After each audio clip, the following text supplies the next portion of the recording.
ليس مجرد نهر يروي أرض مصر، بل هو مؤرخ بارع يروي قصة نشأة الحضارة على ضفتيه. واليوم يسرد لنا النيل قصة حياة ملك عظيم.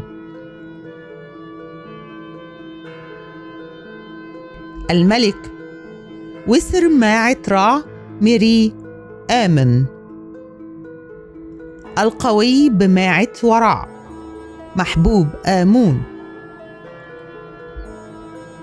الملك رمسيس الثالث آخر الملوك العظام في الدولة الحديثة.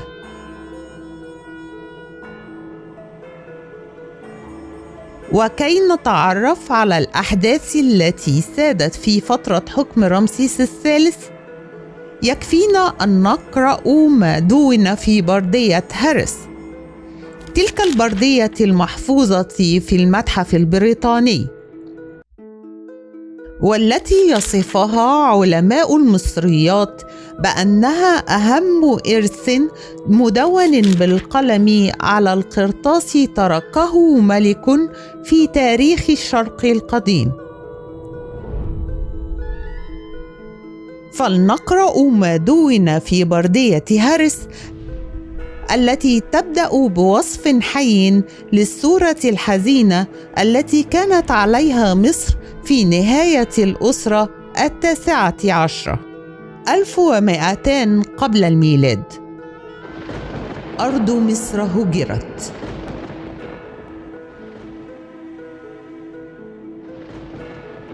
وكان كل رجل سيد نفسه. لسنوات عديدة لم يكن هناك زعيم يستطيع التحدث باسم الآخرين، وتولى المسؤولون الصغار والزعماء القبليين كل البلاد. يمكن لأي رجل كبير أو صغير أن يقتل جاره. في البلاء والفراغ الذي أعقب ذلك، جاء أجنبي فرض نفسه على البلد كله، وشكل الناس عصابات لسرقة بعضهم البعض.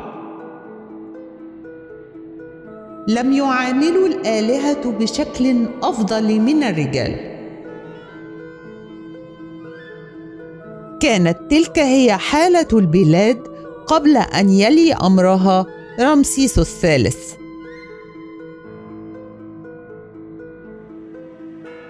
والذي خاض حروبا ضارية انتصر فيها كلها. فلنكمل الاستماع لما سجله الملك رمسيس الثالث مخاطبا المعبود آمون.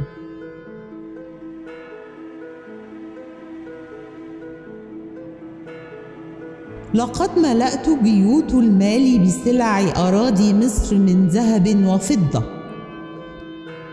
وكل حجر ثمين بمئات الألوف، ومخازن تفيض بالغلال والقمح.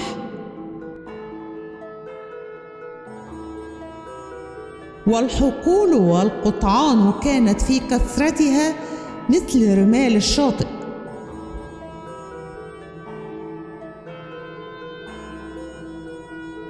وفرضت له الضرائب على أرض الجنوب كما فرضتها على أرض الشمال. لقد زدت في حدود مصر، وهزمت الذين غزوها في بلادهم، وذبحت القوم الذين يسكنون في الجزر. وسكان البحر أصبحوا كأن لم يغنوا بالأمس، فقد أخذوا أسرى دفعة واحدة، وأحضروا آثار إلى مصر مثل رمل الشاطئ، ووضعتهم في حصون مكبلين باسمي. وأهلكت قبائل البدو، فنهبت خيام قومهم وممتلكاتهم وكذلك ماشيتهم مما يخطئه العبد. وقد كبلوا وسيقوا أسرى، وقدمتهم للآلهة عبيدا في معابدهم. لقد أهلكتهم وذبحتهم في وقت واحد، وقد طرحوا أرضا مكدسين مدرجين بدمائهم، وجعلتهم يولون الأدبار دون أن يطأوا أرض مصر. وحملت منهم أسرى عديدون ممن أفلتوا من سيفي، وأيديهم مقيدة خلف ظهورهم كالطيور أمام خيولي، وكانت زوجاتهم وأولادهم يعدون بعشرات الآلاف. وقد سجنت زعمائهم في حصون تحمل اسمي، وأضفت إليهم رؤساء رماة ورؤساء قبائل موسمون ومستعبدون باسمي، وقيدت ماشيتهم لحساب بيت آمون، وقد أصبحت قطعان له مدى الدهر.